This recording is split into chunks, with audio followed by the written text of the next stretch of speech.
Sněžka, mountain number 10. Quick recap, this is Sophia. What were you saying about the rock? And not climbing. We'll come back to this later. We'd just completed Hungary's highest mountain. Hundreds of nettles! Die, sea nettles. Is now the time? She's right, I'm digressing. This video is about Czechia's highest peak. However, Sophia's condition about doing 2 mountains with me is that we have to have 2 city pit stops along the way, Budapest and Vienna. We also needed to go to Poland to accomplish Czechia's peak. For me, annual leave is like gold dust. Because if I want to average a mountain a month, then as a rule of thumb, I need to complete a European country's highest peak for every 2 days of annual leave I take. This is made more challenging by the fact that I live on an island, which means a lot more travelling. Therefore, when I say I permitted us 5 days of annual leave to do these 2 mountains and pit stops, that was me being very generous with annual leave. Hi. You're welcome, Sophia. You might be thinking, you'll be fine, you have a 6-day buffer of annual leave each year. But what this boils down to is a slim margin. Most mountains take 2 to 3 days to hike, often requiring overnight stays in mountain huts. Then there's time off for, well, life, like weddings or funerals. On top of this, some mountains take multiple attempts. Melassen and Triglav, I am looking at you. Bad weather can also thwart efforts, and remote locations mean inefficient travel arrangements, which all accumulate in the 6-day buffer being eaten into very quickly. Mind you, I am not complaining, simply logistically concerned. Ultimately, if there is a will, there's a way, which brings me back to Budapest. Again, it was an eclectic experience. We're ready. We're retro. We are ready. Going out for breakfast. I'd rate New York cafe food a 3 out of 10. The pastries from Cafe Gebird made up for this. It is sour. 6 to 7. I would say 8. Love sour stuff. I do too, but there's a time and a place, you know. And we're going to go for a little wander, see some sights. Green and spotty. Yeah. No. That was a little bit too much panic On the right side. which is that side. Yeah. This is a lot of fun. Let's go fast. Come. This is the best thing I've ever heard. Your face!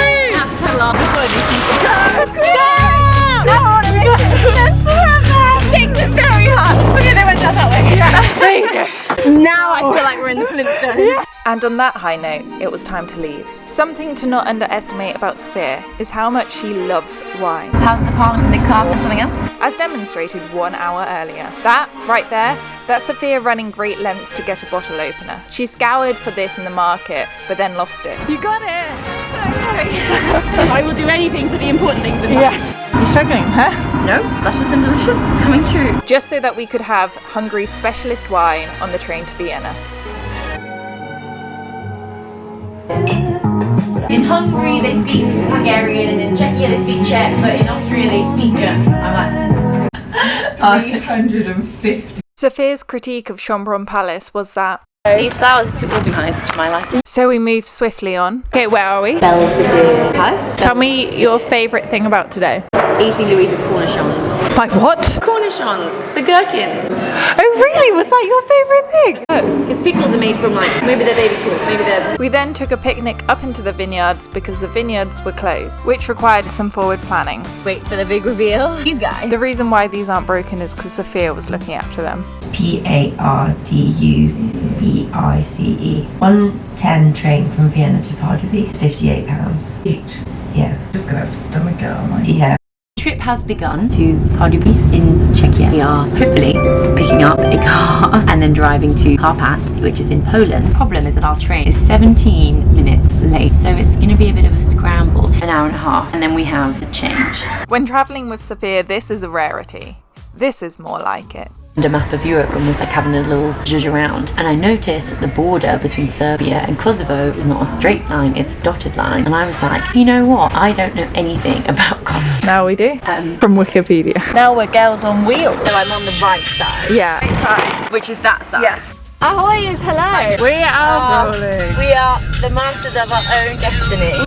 We're climbing Sněžka in Czechia. Currently we're in Poland. Can you come back? Can you park close to the building? Didn't think that you were that far away. There's old people staring at us. Suitable mountain climbing Yeah. attire. The starting point was in Poland on the outside of Karpats. And we're going. Bring it up that way. You can wait up to 2 hours to get that cable car in sunny weather. Under no circumstances would we be taking it. Now, let's talk about Sophia's boot. By the end of Kekes, One of my boots laughing. It's broken. necessitating emergency action. Good job. Thank you. Do you smell that? My feet. So sorry. I think it's the tape. Could be these boots. Maybe it's not my feet. I think it might be the boot. I think that's enough. I don't have any scissors. Use your teeth. I'll use my teeth. You don't want to damage your teeth. Already a tooth down. Because, also at the end of Kekes, took a bite of a cereal bar, damaging her tooth, costing her £1,000 to fix it once back in London. This is so fun. Put a little bit at the front. My trusty knife. Who needs to spend money on new boots? Not Sophia. There were 4 stages to this mountain. First stage was gravelly rock. The sweat is dripping down my face. We've worked up this way. Yep. And we're at 3 kilometres. Second stage was like big climbing rocks. Sophia's blowing her nose and we're like halfway up. Her insides are hot and her outsides are cold. It's like I'm wearing a cloud. This was her first time wearing a rucksack with this strap. It's when you're walking uphill, you're just not making as much ground. This was the third stage. Toilet break. We knew that Sněžka was 1,603 metres with a post office at the top.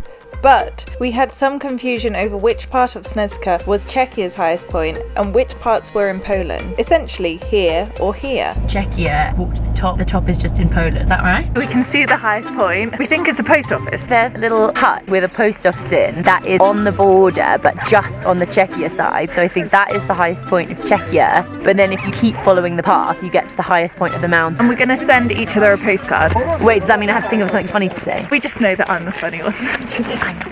On second thought, Sophia is funny. Maybe every time you see a stream, you go, stream. Is that funny or is that annoying? Yes. Maybe the post office is up there. we never did find the post office. And we are now 100% that is the tallest point. Yeah. Not that. No such thing as being right or wrong. You were musing. Hold on, just done my 6 kilometers. And then came the deja vu. Stop moving. I'm not coming out there. I'm not coming out there, Louise. You won't go past the rail. I'm safe here. Hi. And the 4th stage was more climbing rocks but going up the steep hill. At the top, it wasn't clear precisely where the highest point was, so I just wanted to cover my bases. Just covering my bases. Which meant we touched here, and here, and here, and here. We smashed that We one. smashed that one. No nettle. No, I preferred the Hungarian mountain. We were like sweeping meadows, and the main reason is we did not see one person Well, apart from each other. until we reached the highest point, appeared just to take a picture of us. Whereas this is quite busy. I like views more on this one. Like that I was really sweating. Less stressful because it wasn't public transport. We could drive to a car park. But I don't really like the terrain on this. I have to watch the ground. You could probably find snakes. Well, too many people. I think I like them both exactly the same. For very different reasons. It's raining. All these outdoorsy people who aren't actually being outdoors, we're the only ones. They're all getting the cable car up and down. Those are the only 2 people that hiked up here and back with us. Stage 3. Stage 3. Stage 3. Finished the Czechia mountain! Yes! I don't know how to turn this on. 20 minutes later. Oh, I think that's a toothbrush holder. I think it is, but I will. So it is. And now it's a wine holder. Anything can hold wine if I put my mind to it. And with that, mountain number 10 was complete. That said, it did take us a couple of days to get home, The Polish cycle marathon is en route. trapping us for an hour. Oh, we're moving! We're moving! Then it was time to say goodbye to Sophia's boots. Goodbye, boots. How many trains are we getting? 2 more. Plus the one we already got. It has been fantastic with train times and all that jazz. Okay, we're getting a train in 10 minutes. Then that means our connection has a better amount of time. Okay, let's go. You're on it. If it wasn't for Sophia, we'd probably be arriving at midnight. We keep accidentally getting a private train. Even though we've brought tickets, they never actually work. We then buy second rounds of tickets, but this is going to work. This is gonna work. It did. We're at the airport. In Wrocław. It's our final few moments in Poland. So I bought surprise plane snacks and I bought all of the Polish chocolate because I was like, I'll do this will be a fun thing. And in the shop I was like, I can't make decisions. What was I thinking? So we have an abundance of Polish snacks.